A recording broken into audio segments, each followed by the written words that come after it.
a lot of people say, especially the newer ones, I'm afraid I'm going to say the wrong thing. Look, I get it. And there's one cure to that. Stop thinking about yourself. If you talk to somebody on the phone and you legitimately think about what they're going through as a homeowner, right? When we're cold calling, let's be honest, we are looking for someone who's distressed. Well, someone who's distressed is going to also need to be talking to someone who makes them vulnerable before they get to those levels of distress. So if you're considering their experience, you will always say the right thing. Nicholas, thanks for coming on for our Thought Leader Spotlight series. I'm your host, Matt Camp, head of partnerships for Deal Machine. And on these, we really like to shine a spotlight on experts like yourself, talking about how you see the world evolving and how you got into real estate and the lessons you've learned along the way. So today, really excited to welcome on Nicholas Nick. You've got such an interesting background. I mean, I know you're the founder of leadminingpros.com. So all things, marketing, online lead generation, all that, you're pro at that. You're a former restaurant manager, did that for 13 years, you said? Yeah. And then former exec at a real estate investing education company too. So you've got quite a few different things you can, share with our audience here, and excited to have you on. Yeah, absolutely, man. Thank you for having me. And the stories are definitely plentiful from my direction. I'm definitely rich with experience. Love it, man. So yeah, dude, feel free, and thanks for having me. I've been following you and David and guys for a while, and I'm really pumped to be here. Yeah, fantastic. I mean, to start with too, we'd love to hear kind of the story of how you got into this, why you started Lead Mining Pros, a little bit more about your background beyond that bio would be great for our audience. Absolutely. Yeah. So, and I'll do my best to keep it short and sweet. Boy, is it a long story, as you'll find most things are with me. But basically, I was a restaurant manager for 13 years and I was at my wit's end. And at 13 years, I'd really done everything. My salary was capped at $65,000 a year. How about them apples? And, I didn't really have a lot of places to move up. So I remember one day I was like, how am I going to quit this job? It's the only thing I know. How can I quit the only thing I know? And then one day I employed a lot of college students, and one of them said, I graduate in August. And I was like, that's it. I'm going to graduate in August too. And no matter what, by August, if I don't have another job, I'm walking the out. I don't care. I'm just going to walk out. So I didn't make it to August. I only made it 1 month later to March. That's a true story. I walked out the next month. I am one of those people that when my heart's out, I'm out. It takes a while for my heart to get out. But once it does, I can't fake it. I can fake nothing, which you're soon going to find out over the next 30 minutes, but I can fake nothing. So anyways, I leave the restaurant career. I don't know what I'm doing. I apply to all these jobs. This guy messaged me back, hey, why don't you come work with us? I sat unemployed for 6 weeks with no opportunity. And when you're used to working 70 hours a week, like restaurant managers do, I really felt, I was really starting to feel worthless. I can really sympathize with that emotion. If anyone else is struggling, man, I'm right there with you. I've been there, I remember it, and I know it well. So I apply for this job, I get this opportunity, and I'm basically an executive assistant. I'm like holding doors, taking notes. I don't even know what's going on, but it's a real estate education company. And I worked there for a while, and it was really interesting. The first 3 months, I didn't even know what we did. It didn't make sense. I was flipping burgers for the last 13 years. And now we're like mentoring people on how to learn real estate that I didn't even know what it was. So it took me a while to wrap my head around it. So now, 9 months into that career, even though the first 3, I had no idea what we did, 9 months in, I caught 3 promotions and I became an executive overseeing the entire division of our mentoring students. Really catapulted. My management skills from the restaurant career carried over. They were really strong. I worked at this place for about 3 years, and I oversaw over 2,000 people come through our real estate education program. And so now, finally, 5 minutes in, answering your question, how did I get started? Well, I shared all the pregame stuff because as a restaurant manager, I'm an expert at solving all problems, right? Nick, the toilet's clogged. Nick, Sally didn't show up. Nick, you're fired. Okay. I've learned to solve all of the problems. And whenever I became an executive at this company of 2,000 people, as I'm sure you can imagine, I handled some complaints. Right? So lead generation, I've learned, is real estate, right? Like everyone who wants to scale their business has to scale their lead gen. You can't scale acquisitions without scaling your lead gen. And so I learned very quickly that I could teach our students like guerrilla warfare. Hey, I'll show you how to skip trace your list. I'll show you how to pull your list, and I'll show you how to cold call it. And that's free. So you don't have to pay the post office. You don't have to pay the print company. You don't have to pay any of these people anymore. Now, if you have a small budget, you can do this for free endlessly. And this ended up taking off like wildfire. It revitalized. I used to also be in charge of throwing live events. It totally revitalized our live events. People closed deals every time we threw one. So then towards the end of my time with this company, I'd already come up with this big solution to this problem. And then when my time of the company was coming to an end, which we can all sense it before it gets there, I was like, what's next for me? What's next? And I decided that for the first time ever, I was going to invest in real estate. And I started, and guess what? I knew that cold calling worked. I knew it. So I start cold calling every day, 300 to 600 dials a day. And I'm actually looking for my own real estate deal. And I never found it. But after 3 months of cold calling so amazingly consistently, I realized that I'm not a closer, I'm a lead generator. And over that time, I ended up having 5 or 6 people inquiring about, hey, I noticed you're cold calling. Will you call for me? Can I pay you? Can I pay you? Can I pay you? And I ended up scooping up these clients and scooping up these people and realizing I was sitting on a much different gold mine than, a real estate, but one that services people, uses my strengths to really service them. So let's fast forward to today. In 2021, we broke $800,000 in sales. We have over 30 employees that bring 6 systems all together, from cold calling, texting, systems exactly like yours. People use your driving for dollar lists all the time and send them over to us and have us call and text them. And now I provide this amazing done for you service. And we've been doing it. We're in our 5th year now. Congrats. Yeah. Yeah. Thank you. And it's been a crazy journey, but I told the whole story because I think it's so organic, almost like the way that we just naturally kept fumbling into the right decisions. Yeah. And I mean, I think, like you said, a lot of our audience, they're using Deal Machine, they're building that lead list, and then they need to build those processes in place to be able to consistently market to them and be able to know how to get in touch with those motivated sellers. So could you maybe start there as well and kind of give us the framework around setting up the right lead generation system and how to follow up with them? And I know that's obviously a broad topic, but maybe going into the specifics on where you see the foundational stuff you can do, and then where you see people possibly, going astray a little bit. Absolutely. So, I think lead gen is it is a numbers game. And that's why we really have to find out what works best for us. A system like mine, for example, really takes you out of the equation. We're kind of like partners. You don't have to manage me. You have to manage the leads we send you, right? Now, the difference with us is we already know what works. We already know the script. We know the dialer. We know the software. If you wanted to go out and take all this on yourself, you might have 10 hours of learning to do. And, and who's got 10 hours in a week that they're trying to kill like that?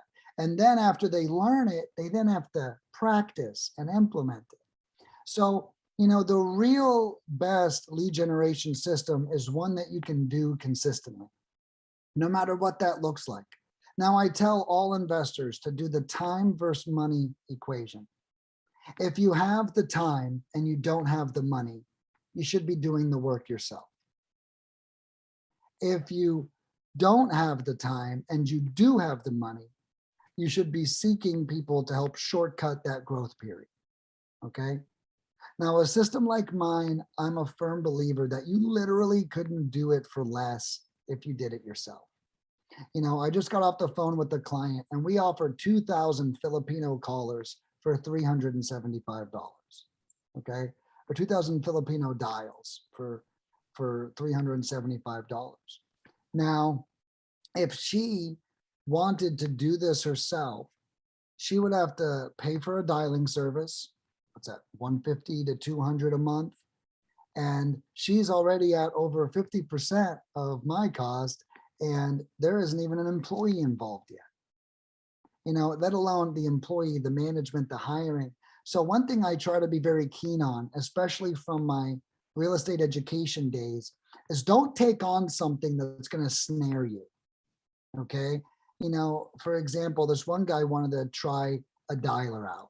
For example, the dialer is called Call Tools. For anyone that knows Call Tools, it's very complex and has a very steep learning curve. I don't recommend any investors ever use Call Tools unless they're already tech savvy to a certain degree. What I recommend is Mojo Dialer if you're going to do the work yourself, because it's a simple interface, it's almost self-explanatory, and you don't have to learn anything. Now, why do I do that? Because I don't want you to start a new venture, get this really confusing software, and then move it to the back burner and never really start the new venture because you're always waiting to learn the confusing software. So looping that back into the answer, the best lead generation system is a consistent one. We have to be careful that we don't sidetrack ourselves with needing too much education before we enter a space. There can be companies like mine, for example, who, in my opinion, are just as expensive as doing it on your own and can shortcut all of the problems for you. So for me, it's really doing something you can maintain that also works perfectly in your budget.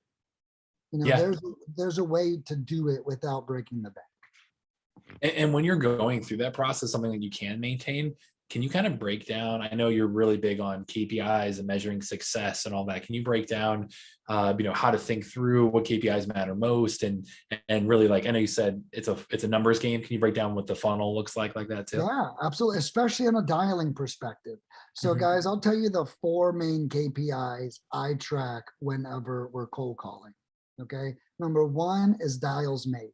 Okay. Clearly that's a super important phone number. Number 2 is how many people picked up the phone. That's going to give you your contact ratio. We want to see the contact ratio anywhere from 9 to 13%, which means on 100 dials, 9 to 13 people are answering the phone.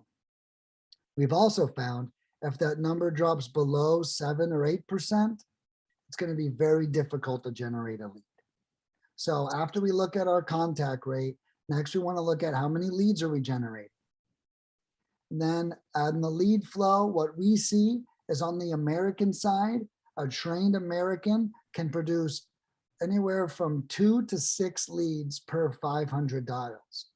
And on the foreign side, we see a foreign person can generate anywhere from 1 to 4 leads per 500 dials.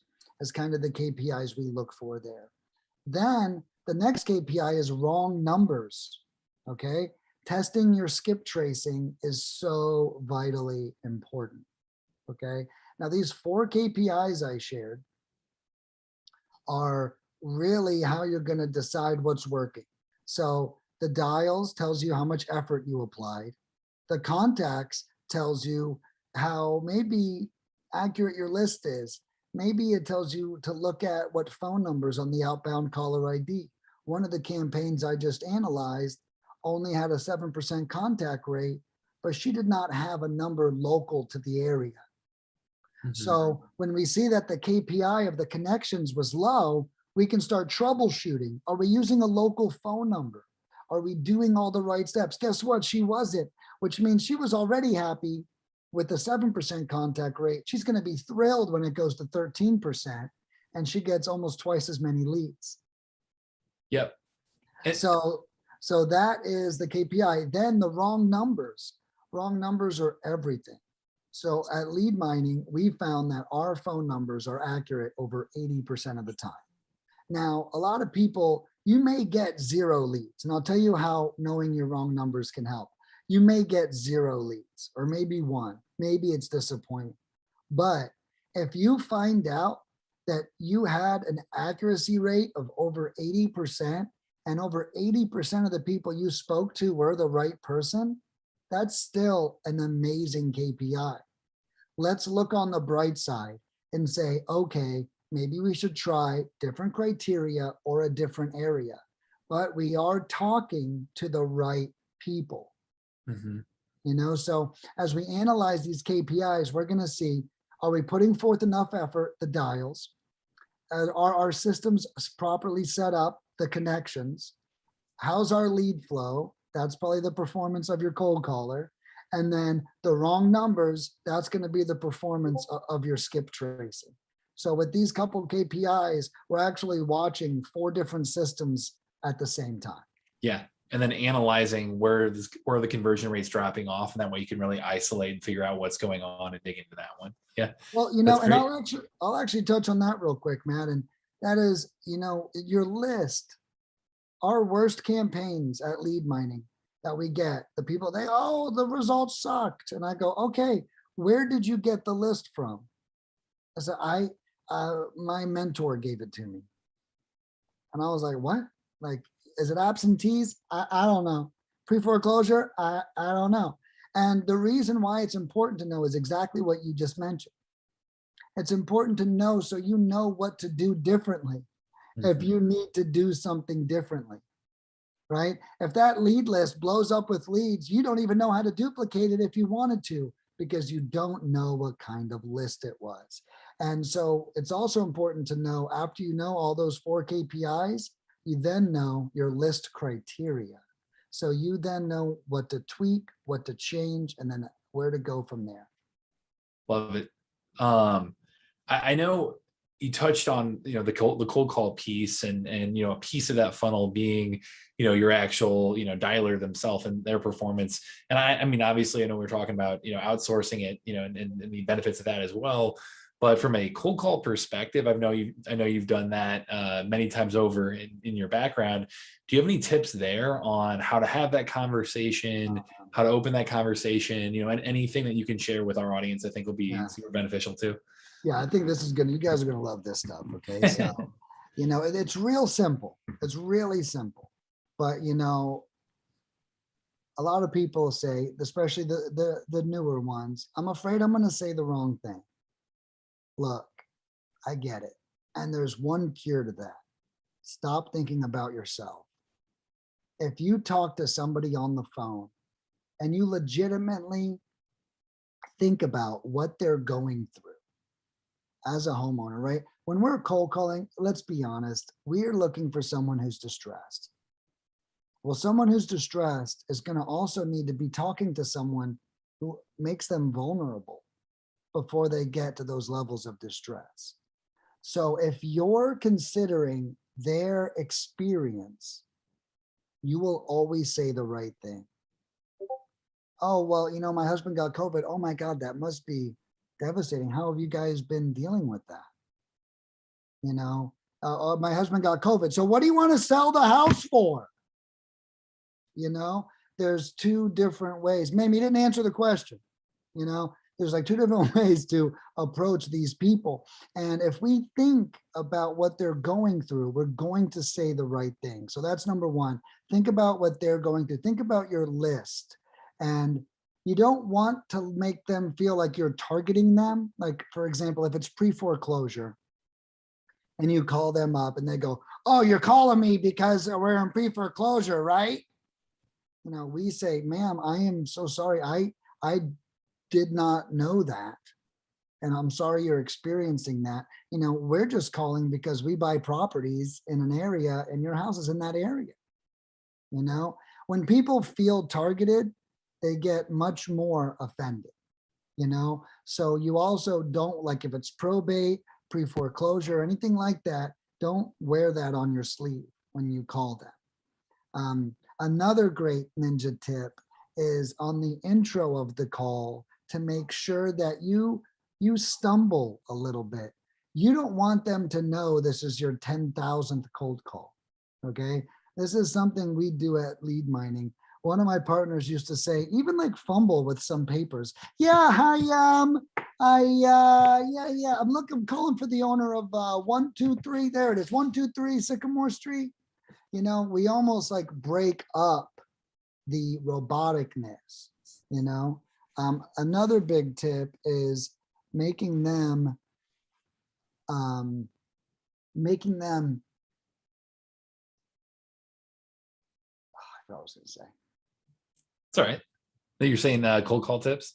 Yeah. And, you know, I think another big tip is, you know, asking the questions in an order that is like easiest to hardest. So one thing we do is we ask easiest to hardest. Hey, how many bedrooms are on the property? Or hey, any general repairs needed? How old's the roof? When's the last time it was remodeled? Is there a tenant in the property? Then we go into, is there a mortgage? What's your timeline to sell? And then is there a cash offer that you'd be willing to accept? So the questions get harder and harder and harder, and that's because your rapport is building as time goes on. The other thing that I was going to say was speak slowly so they can digest the information. Some of these people will hit you with a quick no, and they don't even know why you're calling. They're just saying no right away. So if you say, so for example, here's a great rebuttal that allow, hey, I'm looking for the owner. No, not me. Okay, great. Look, I totally get it. Would you maybe mind taking down my phone number in case anyone you know ever considers selling? So then they're like, oh, wait, what are you calling about again? You know, and speaking slowly can help knock them out of their default to no status. Yeah, I appreciate all the tactical tips too, like getting very specific on the how-tos. That our audience definitely appreciates that. But yeah, you know, I'm definitely the right guy to ask. I know one other area that I know you can touch on, I mean, especially given your restaurant experience, is the customer service aspect. What do you think from your restaurant industry and your days there, what customer service lessons did you learn that apply to what you do now and apply to our audience when it comes to real estate investing and wholesaling and you know, that whole area? Just I think that's a wealth of knowledge that you have that our audience could learn from too. Well, you know, customer service, I mean, it is everything. I guess you can hear a twinge of the customer service and think about their experience, right? That, you know, they're going through. And I really think it has been a game changer for me. When you think about taking care of these people as your customer, it will start to shift, you know, your outcome. Me personally, I give everybody all the time in the world. If you call my cell phone, which is on the website, you're going to get me and you will never be rushed off the phone by me. You're going to get all the time that you need. And what happens there is, yeah, not everyone buys. You know, everyone buys that same conversation that same day. But I can tell you what, when you leave an amazing impression, you weren't pushy, you weren't rushing them off the phone, you answered all their questions. When they finally are ready, 1 to 5 months later, you're going to be the person that they choose to go with. And I think that's like real customer service is, you know, almost like weaning the customer onto you. You know, a example I used to give is that seller is like a deer in the woods. And if you run up to that deer, you're never going to see that deer again for the rest of your life. Okay. It's going to, well, I don't know what that human was doing. It was sprinting at me. I'm not going out there ever again. Now, if you slowly walk up to that deer and you have some treats in your hand, you know, and you take your time, that deer will be eating out of your hand. So, our approach to these people and to these leads are really going to govern. And when you master that approach, they're going to say the same thing. And your customers that are already doing this already know. They're going to say, no one has ever treated me like this before. Thank you so much. And when people are saying that to you, that's when you know you crushed it. Yeah. I mean, that's a great tip for any role that's outward facing and negotiation and all of that. It's not sprint to the finish. It's think about what they want and slowly help them over time and build that relationship. Yeah. But well, this has been awesome, Nicholas. One thing I'd love to touch on too is I know in general you have a ton of grit. Given your background in the restaurant industry, you're great motivator. There's plenty of people who are watching this that are, we're early in 2022. They're, thinking about making a change in their life. Do you have any thoughts for them to get out there and, be able to get into this space and get fired up about this year? I, would love to hear your thoughts on what you see coming this year and if you can give any words of encouragement for our community. Yeah, absolutely. I think with 2022 on the horizon, guys, personally, I'm fired up. New Year's Eve, it was New Year's Eve, the last day of the year, I was working till 10 o'clock at night. I was trying to break every damn record in my business. I'm following up with people. I'm offering discounts. I'm trying to get that final day as big as possible. And I just told this story on another podcast I was on, but when you are truly proactive, you can compound your wins. Very often, human nature waits for something bad to happen for us to finally do that thing we've been waiting to do, right? And if you can do that thing before the world forces you to, you will constantly be ahead of the curve. So my truest advice, and it's going to be hard as shit to follow, but it's going to be great, is find out what you're procrastinating on and do it before it needs to be done. And you will stay ahead of the curve, and I'll leave us with a story about my father that is very similar. And earlier this year, I had really grown my friend group a lot. And I was focusing a lot on friendships and I was like really ignoring my parents. They're only about an hour away. I'm 36 years old. I'm ready to be left alone. And, after 6 months of partying, fun, whatever, adventures with the friends, I decided to separate from them and refocus on my parents. And I went on a couple of vacations with them. I even paid for a vacation to California for all of us to go. Now, I had also at this time, I go out and I see my dad weekly. I did all of this just to reconnect with them. Well, the day before one of the vacations, my dad gets diagnosed with brain cancer. And this isn't the first time. So although it's a shock, it's not that much of a shock. And at the time when he told me, I started tearing up and I was getting emotional, but those was actually happy tears because almost for the first time in my life, I proactively made a decision before I was forced to do it. And when I sat there and my father told me, and I said, well, at least we're best friends now. And I'm going to be right here and going through this with you, Dad. When, if it would have been 3 months prior, he probably wouldn't even have felt comfortable enough to tell me. I wouldn't have the opportunity to. And then when he did tell me, I would have felt like I was running out of time and trying to make up for lost time. But my proactivity allowed me to stay ahead of it. So my father taught me that lesson 2 weeks before the year ended. And you know what? I'm carrying that energy into 2022. I'm updating my marketing. I'm improving my processes. I'm making sure my acquisition managers are doing all the right stuff before something explodes, before something horrible happens. Yeah. Well, I'm again so sorry that your father and your family are going through that, but I love to hear your beautiful perspective on it and how you have taken that proactive approach to doing something before it needs to be done. And in this case, it's one of the most important things in the world. So I, Yeah. appreciate you being open to sharing that. But Yeah, absolutely. And thank you. And the truth is, guys, this is life. This is life, Matt. And, this is what we all deal with every day. And I'm not the entrepreneur that posts the good and not the bad. I'm the yeah, opposite. And, but I take the bad and I turn it into fuel, and I'm here to be fueled up, man. I'm here to take off. I want to respect Pops. I need to take my life. I need to 10X my life. Yeah. Well, hey, I appreciate you sharing that fuel and that inspiration with our audience too. And, they should be pumped up after watching this as well. But thanks again. What's the best way for them to get in touch with you too, Nicholas?